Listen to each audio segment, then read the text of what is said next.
lan arwa dugol do video memi jutin takun ko seda ni minitaji joy parce que autant ala sa yongi mo fan di tro quoi on famille goy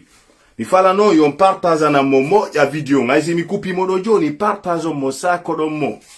kala militanjo IFDG kala goy wi mi militanjo IFDG o ya video kala sympathisant jo kala yidu do Guinée ko yidu be Guinée be moni alde fi mum be ya ko video ndo parce que mi jutin takun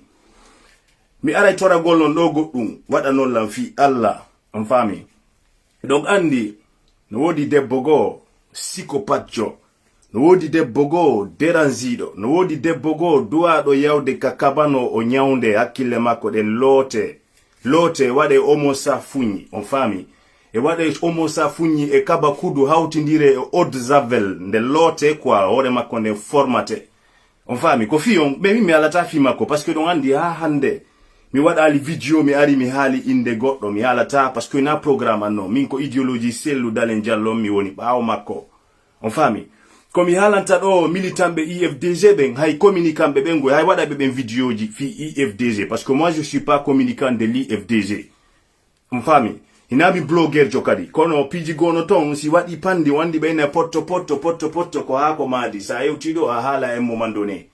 on fami donc min ko mi wiata militant be IFDG ben e kala communicant jodi IFDG kala yidudo IFDG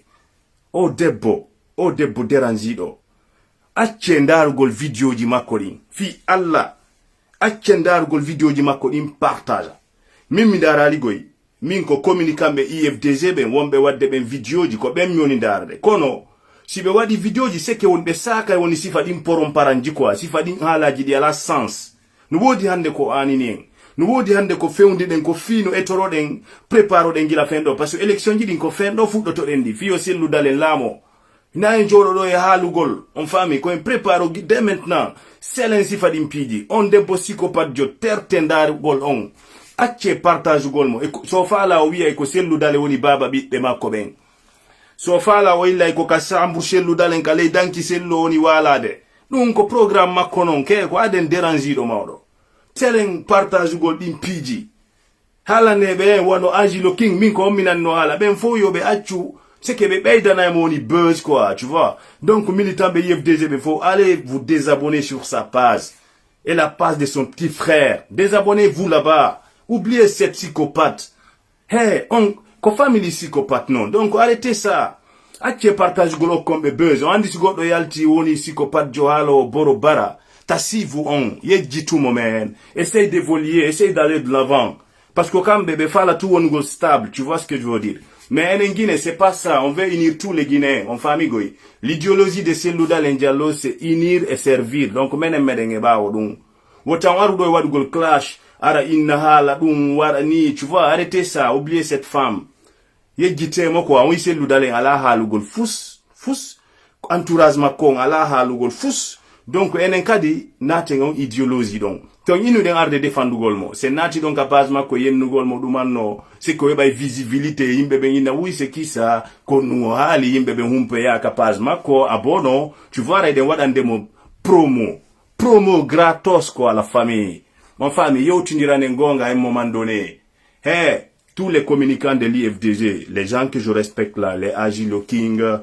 les Morlai, l'enfant de Kania, Morlai Sidla et tout. On faut que mon don quoi, tu vois, arrêtez, on va oublier cette femme, cette psychopathe que je veux appeler comme ça. Et tout son truc quoi, Andi Alpha Condé no ne iduma quoi, no ne yimbe wa be amako no mari yimbe le tube des disciples, mais n'avait que disciples de Alpha Condé ben. Mo saki be Andi Alpha Condé ko tanira o fira na quoi. Donc moi chiti fira na o toso ko wonko njandu go ila Guinée. Donc fi ko yen hettu koy mawdo ko ma yejjitembe anden enen évoluer e woni préparo den fino sellu dalen lamoro ko fendo do préparo to den hollembe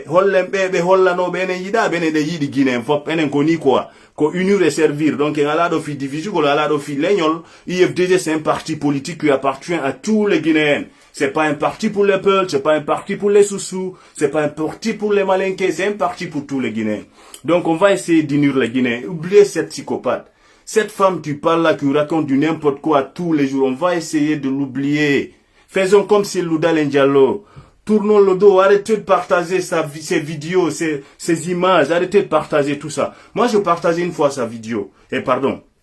sa photo. Mais, je veux pas le faire maintenant. Parce que moi, c'était juste pour blaguer, quoi, là, tu vois. Donc, parce que c'est un wadi, non IFDZ, militant, IFDZ, un trop, quoi, vous voyez. Un wadi trop piji, si ken, wala, un IFDZ, défendre, hara, ya, quoi, konde wade kong. Enfin, toi, y'a ton fo inugol mo dégage ici, va ici. Hey, nyande go bandira go fote mako gosa mo halaba, maudo, ko woji alta. Bandira be membe wombe lagine ben, ete onon kadi. Hey, oh, gardaka wala fous maudo kombo non. Menen kome wonno don dans les années 2007, 2006, wallahi billahi si fadu mengosa yon tigi maudo. Ndia yalta, be wombe nu de kadi, ce sont des, je sais pas, les combattants de l'Axe, oknoadini, mon frère, kon nou wondo wadde don, mano, na combattant si fa menen kome wonno do men. Menen nou ay si ko bit do konte hari maudo, men yana inomo maudo, men gosa inomo alaba, men gosa inomo ko woji yalta maudo. Onon kadi ete debbo goto, andi debbo mimmi piri data debbo menen men son kata debbo men wadata fus maudo. Hey, kono onon sonnabe bandirabe bella ginete, ete da bitommo men. Nina selu dale na tayo nda bitumogoyi na program IFDZ na politique ni ko yawre quoi pidi gonton ko yawre donc ba na politique ko yawre surre ko duma tu vois ko duma jomen en famille ko yon duma no ko yon wurtu mo inno mo ko ni quoi no andi mawbe membe lowru saria no wodu no ba do quoi wade lowru saria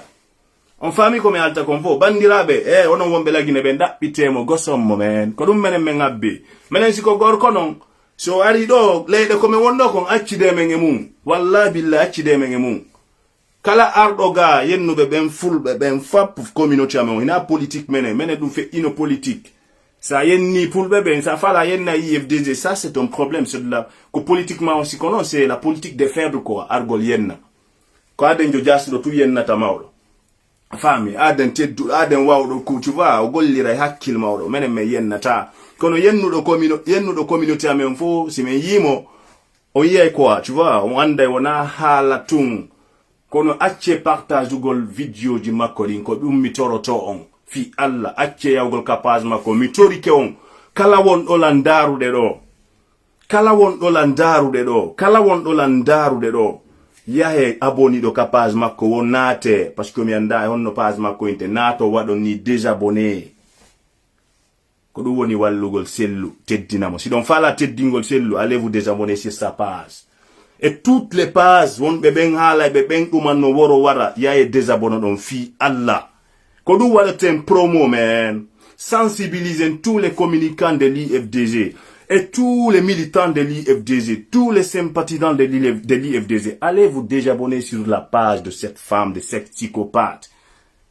Bandirabe ben kat fottudo makko goson me yiya ko wojjino yalta ko dum woni simple nada. OK, one love, que Dieu bénisse le 224.